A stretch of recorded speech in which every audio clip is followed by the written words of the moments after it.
বলেছে which molecule does not show enol কিটো enol টোটামারিজম। দেখো কোন কোন মলিকুল কিটো ইনল টোটামারিজমে পার্টিসিপেট করে। মনে করো সি, এখানে সি ডবল বন্ড আছে, এর সাপেক্ষে আলফা কার্বনে একটা হাইড্রোজেন আছে, আছে তো হাইড্রোজেন আছে, মনে করো দুটো হাইড্রোজেন, একটা থাকলেই যথেষ্ট, তাহলে দুটো আছে, দুটো হাইড্রোজেন মানে কি গো, দুটো হাইড্রোজেন মানে সি এগো, এখানে এইচ, এই ইন আর অল হবে, ইন অল হবে, ইন অল মানে কি, দেখো এখান থেকে কী পাচ্ছি তাহলে, দেখো তো এই যে কিটনটা দেখছো, কিটনটা রিডিউসড হয়ে এখানে ইন আর অল হয়ে যাবে, মানে এখানে ওইচ হয়ে গেল অল আর এখানে ইন, বাস এইটা পাবো, এই in all, in all, in all, in all, in all, in all, in মানে হচ্ছে ইন অল, ইন অল, এই বল হচ্ছে কিটো টু ইনল, কিটো টু ইনল। তাহলে এখানে কী পেলাম, কিটো, কিটো থেকে হচ্ছে আমাদের ইনল পেলাম। এখানে কার্বন দেখো তো, কিটো থেকে ইনল পেয়ে গেলাম, পেলাম না, পেলাম না, ওকে, এখানে CH3 হবে, ওকে। তার মানে হচ্ছে আমাদের কিটো টু ইনল হচ্ছে টোটামারিজম, ইন অল। এবার এখানে দেখো তো কার্বনিল দেখছো, এখানে যদি আমরা বি মলিকুলটাকে ভেঙে লিখি, দেখো তো C6H5, এটা আমাদের অ্যান্সার হবে। এটাতে কোনো দেখো আলাদা আমি বলে দিচ্ছি সব, বিটা আগে দেখে নাও যে PHCO CH double one CH2, তার মানে কি এখানে আলফা কার্বনে একটা হাইড্রোজেন আছে, তাহলে আলফা কার্বনে হাইড্রোজেন আছে, তার মানেই যাবে একটা অন্তত থাকতেই হবে, অ্যাটলিস্ট ওয়ান থাকতেই হবে, তবেই তো ইনলটা হবে ফরমেশনটা, হাইড্রোজেনটা ব্রেক হয়ে অ্যাটলিস্ট ওয়ান আলফা হাইড্রোজেন থাকতেই হবে।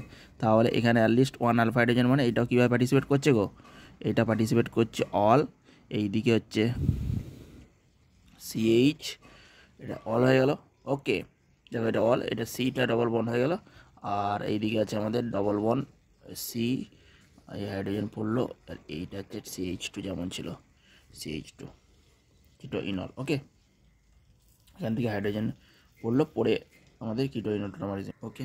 তাহলে আমাদের এখানেও কার্বনিলের সাপেক্ষে দেখো তো এখানে আলফা হাইড্রোজেন আছে, এখানেও কার্বনিলের সাপেক্ষে আলফা হাইড্রোজেন আছে, এই মলিকুলটাও যদি আমরা লিখি দেখো তো C6H5 যে মলিকুলটা আছে, এখানে দেখো তো সি ডবল বন্ড ও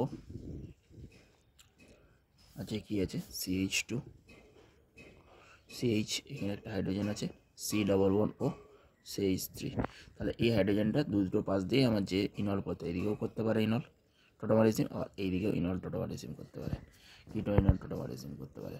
আবার এখানে যে আলফা হাইড্রোজেনটা আছে, আবার এটার সাথেও কিটো ইনল টোটামারিজম টেক পার্ট করতে পারে, তাহলে এটাও কিটো ইনল টোটামারিজম করছে। আবার এই যে কিটোনের সাপেক্ষে যদি আলফা হাইড্রোজেন আছে, এটাও করতে পারবে, এটাও করতে পারবে, তার মানে কিটো ইনল টোটামারিজম এখানেও হবে, তাই তো এখানেও কিটো ইনল টোটামারিজম হচ্ছে, মানে কিটোন থেকে আমাদের মেন ইনল টোটামারিজম।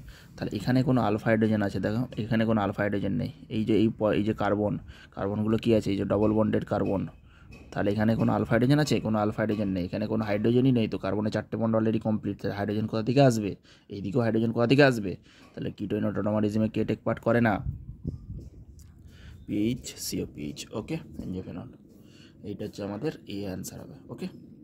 আচ্ছা বলে ফেলো এটা, which of the following compound gives aldehyde ketone both by ozonolysis, বলে ফেলো কী হবে অ্যান্সার, বলে ফেলো অ্যান্সার কী হবে বলো। দেখো আমি চারটেই দেখিয়ে দিই, তাহলেই বুঝতে পারবে। আমি যদি এখান থেকে Me2C ডবল বন্ড, আমি প্রথমে এরটা নিলাম, এটা কী করি ওজোনোলিসিসে ডবল বন্ডটা ব্রেক করি, এদিকে একটা অক্সিজেন যুক্ত করবো, এইদিকে একটা অক্সিজেন যুক্ত করবো, এই যে পার্টটা দেখছো ডবল বন্ডটা ব্রেক করে এই পার্টের সাথে একটা অক্সিজেন যুক্ত করবো, আবার এই পার্টের সাথে একটা অক্সিজেন যুক্ত করবো, ডবল বন্ডের কার্বনের দুদিকে দুটো পার্ট, এইদিকে একটা পার্ট, এইদিকে একটা পার্ট, তাদের সাথে অক্সিজেন একটা করে যুক্ত করবো, তাহলে MEC ডবল বন্ড ও ME, এটা কী গো, যেটা কার্বনিল দুটো কার্বনের সাথে যুক্ত থাকে সেটা তো কিটোনও পেয়ে গেলাম, দেখো তো, আর ফার্স্টেরটাই মনে হচ্ছে অ্যান্সার হয়ে যাবে, তাই তো ME আর CHO।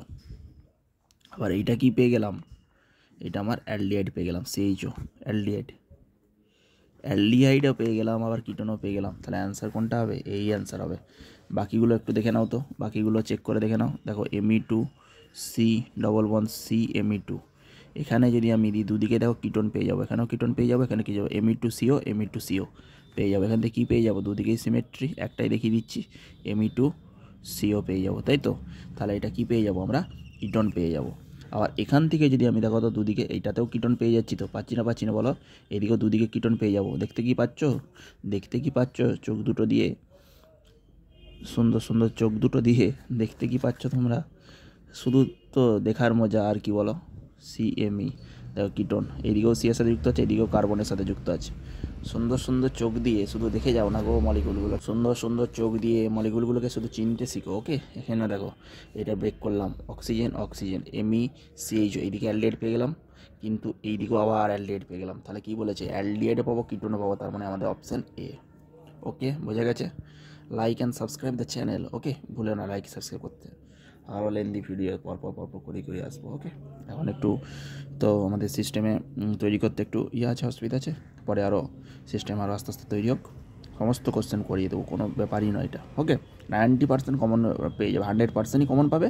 এবার মনে করো আমি কনসেপ্ট তো সব দিয়ে দেবো, আমার হাতে তো কোশ্চেন নেই, কিন্তু কোন কোশ্চেনগুলো প্রিভিয়াস ইয়ারে এসেছে সেখান থেকে রিসার্চ করে আমি যেই কোশ্চেনগুলো বার করবো সেখান থেকে কোশ্চেন আসবে একদম, সব কোশ্চেনই করিয়ে দেবো। শুধু ইম্পর্টেন্ট যে টপিকসগুলো বা ইম্পর্টেন্ট যে কনসেপ্টগুলো বারবার রিভিশন হচ্ছে সেইগুলোকে আমি বারবার করিয়ে দেবো।